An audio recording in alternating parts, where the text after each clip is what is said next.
So, college football is considering rule changes.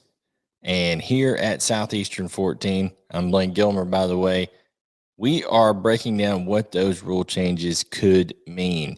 So, they're talking about basically trying to shorten games and limit exposures for college athletes. They're saying that's what this is about.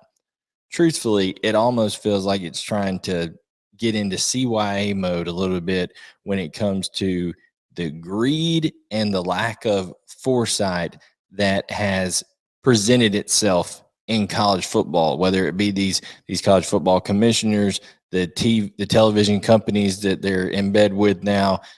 That's what this is all coming down to, because they've created a structure where the top of the top play in a different world and reality than the rest of the middle group of FBS. You've got a select group of 15 to 20 teams that will realistically have to worry about if we are really good on X year and make a run to the national championship, we could have to play 17 games. That's a lot of games for a college football player and a lot of opportunities. Each play, they call them exposures now, exposing you to the risk of injury, things of that nature.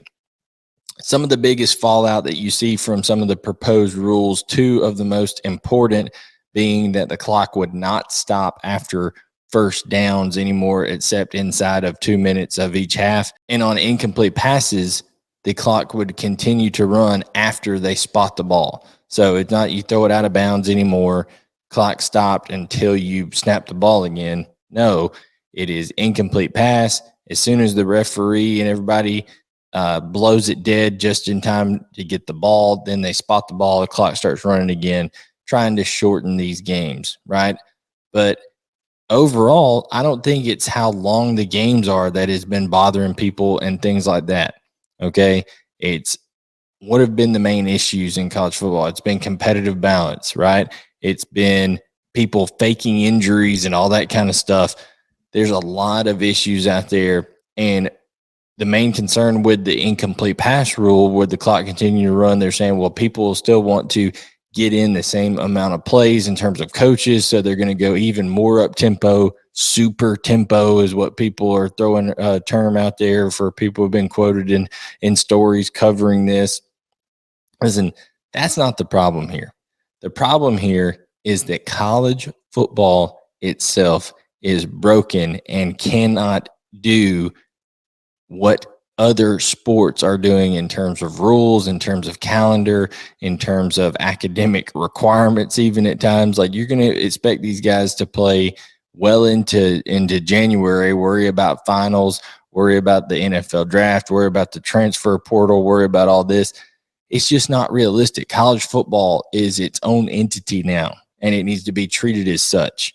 And these people who are, college football commissioners considering rules and stuff like that shouldn't even be involved in these decisions now. This should be a panel of actual coaches, a single commissioner of college football, maybe a couple of executives that are directly responsive to the teams, to the players, to the programs, not to the television rights groups and things like that are coming through and manipulating the game.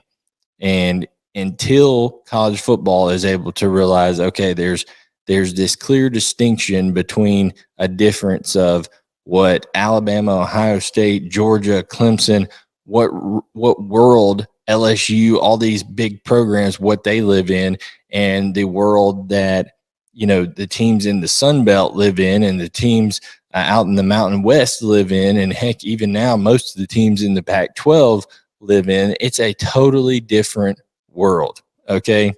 And what they're going to have to do is they're going to have to divvy out this college football landscape and not worry so much about changing minor rules here and there that could, reduce a game by 5 to 10 minutes.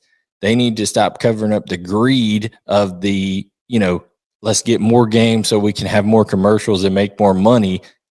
They're wanting to add to the season, and they're kind of cutting their nose off to spite their face here, saying, oh, well, we're going to add some rules that'll shorten the games a little bit, but really they're going to worry about adding more games to those top tier teams and kind of alter the game in a certain way, and maybe even the integrity of the game for teams that it won't really even impact, because lots of them aren't going to make the 12-team playoff anyways.